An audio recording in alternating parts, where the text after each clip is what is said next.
My name is Ryan Braun, and this is the Born Again Homesteader podcast.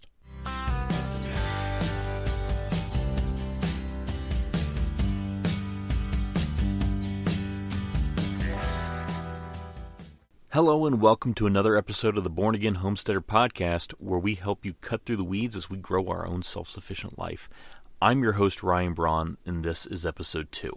Before I get into things and tell you what this show is going to be about, I wanted to let you know I'm in a new recording studio, so the audio might sound a little different. I'm hoping for the best, and hoping you really lose a little more background noise. We're going to see how things work out.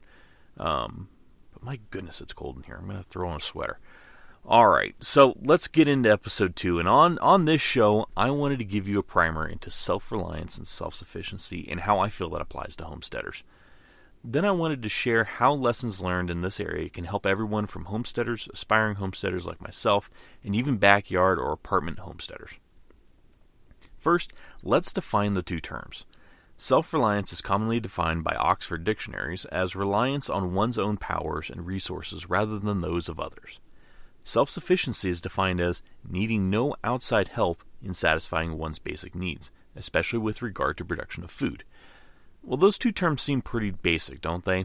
Well, in the simplest of terms, they are. I'd like to think, and this is my personal opinion, so I may be wrong, that people tend to see terms like self-reliance or self-sufficiency, and we take them to the extreme. I'm sure when I first heard the term self-reliance, I immediately pictured a mountain man in a cabin in the middle of nowhere. Now, there's nothing wrong with that. That's just a stereotype perpetuated with that image, one that I want to help break. Personally, I feel like these basic definitions work rather well for my purposes here on this show. But I do think I could serve you better if I went back and redefined my definition of homesteading. Looking back on episode 1, I feel like I did you a disservice by not defining homesteading better.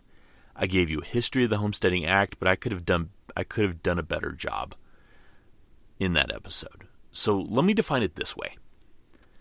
Homesteading, to me, Ryan Braun, is defined as the act of taking total responsibility for your life from the food you put in. You know what? A lot of this show is scripted because it helps me keep my head screwed on. But I'm going to go off script here. And I think we can define homesteading. I think we can define it a little bit broader. And I think it's the idea of taking total responsibility for not only the food you eat, but the way you take care of yourself and the way you remove your reliance on so many of the systems that have been put in place.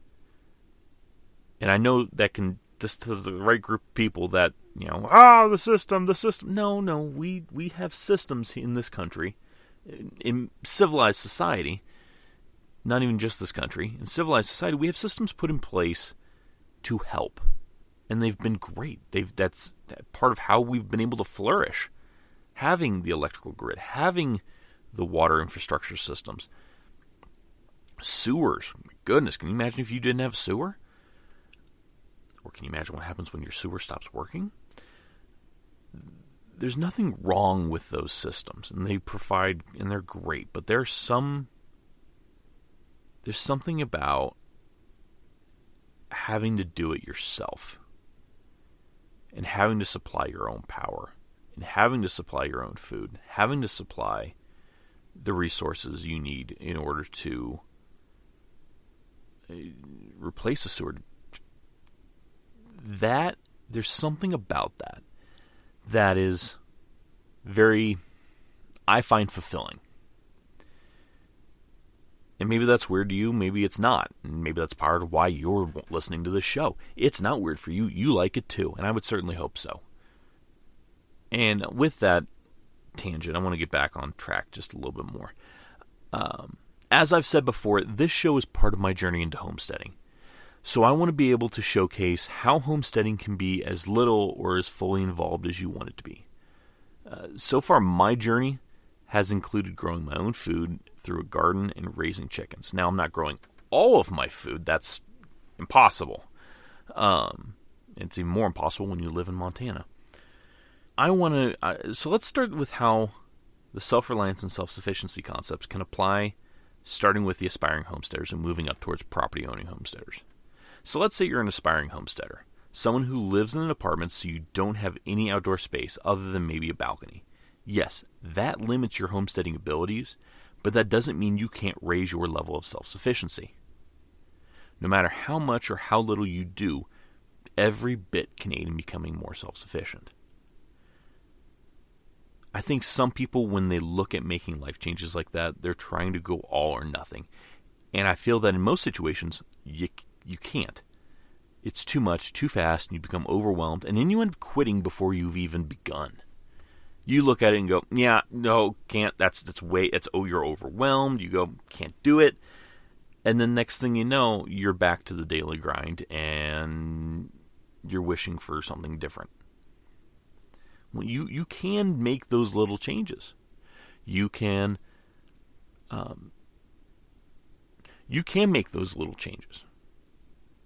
Let's say you're an apartment homesteader, and all you've got is a windowsill and maybe a balcony.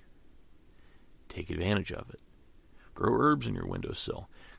Put a planter box, a small plant box. It doesn't need to be huge. Doesn't even take up your entire balcony. Make it. Let's say you've got a balcony that is, let's say it's 5 feet by 10. Let's just say it's 5 by 10. You could take 5 by 3 of that, make yourself a little box, fill with some soil, and grow things. And if you live in a colder climate in the spring, put a hoop house on it. What's a hoop house? Well, like I've said before, we'll get into that. But these are little things. Just put a little bit of effort into it. Are you going to be totally self-sufficient? Are you going to be totally self-reliant? No. No, you can't. But it can help you. It can help aid you. I put a garden box in my front yard with a hoop house on it. And my garden box was roughly 10 by 4. I think it worked out to be 10 by 4. I grew tomatoes, I grew peppers, I grew cucumbers, I grew green beans. Was it enough to fulfill me all fall and into this winter? No. We even grew tomatoes. We ended up, picking them right off the vine, putting them in dinner, in salads, and other meals we made. But it helps offset. It's a little more work. But in the grand scheme of things, it pays for itself probably in that first year. And then the next year, you've already got it. Just drop some seeds in there. And if you've been smart and saved your seeds, it's free. Little things. Just if you take the time and you're willing to do it, you can become a little more self-sufficient and not have to rely on the systems of grocery stores as much. Yes, I know. You're not putting a cow on your balcony. You're going to need to go to the store and get your milk. And all the other foods out there. You're not going to be. Odds are you're not going to be crushing your own wheat and turning that into bread. But you can make your own bread. All I'm saying is there are little things you can do, even if you don't have 40 acres and the ability to have a completely off the grid, completely self-sufficient life, which I still think, even with all the work you put into it, is darn near impossible. But little things you do, you can chip away at it, and you can not have to rely on grocery stores as much. I don't think I bought a tomato at all last summer and into the fall. Frozen green bean. I think I still have a package of sugar snap peas in my freezer. Haven't eaten them yet. We didn't grow too many cucumbers. I think the cucumber portion of our garden got a little overcrowded, so we did burn through all those, but all the ones that grew, I should say. But all our tomatoes, we used them through the summer, and then towards the end of the season, we gathered what was left and we canned them. We've still got a few sitting around. I'm waiting for a couple more months here. I'm going to get ready to plan for my next growing season. I wanted to end today with a quote from Aristotle, and this is the English translation of his Latin.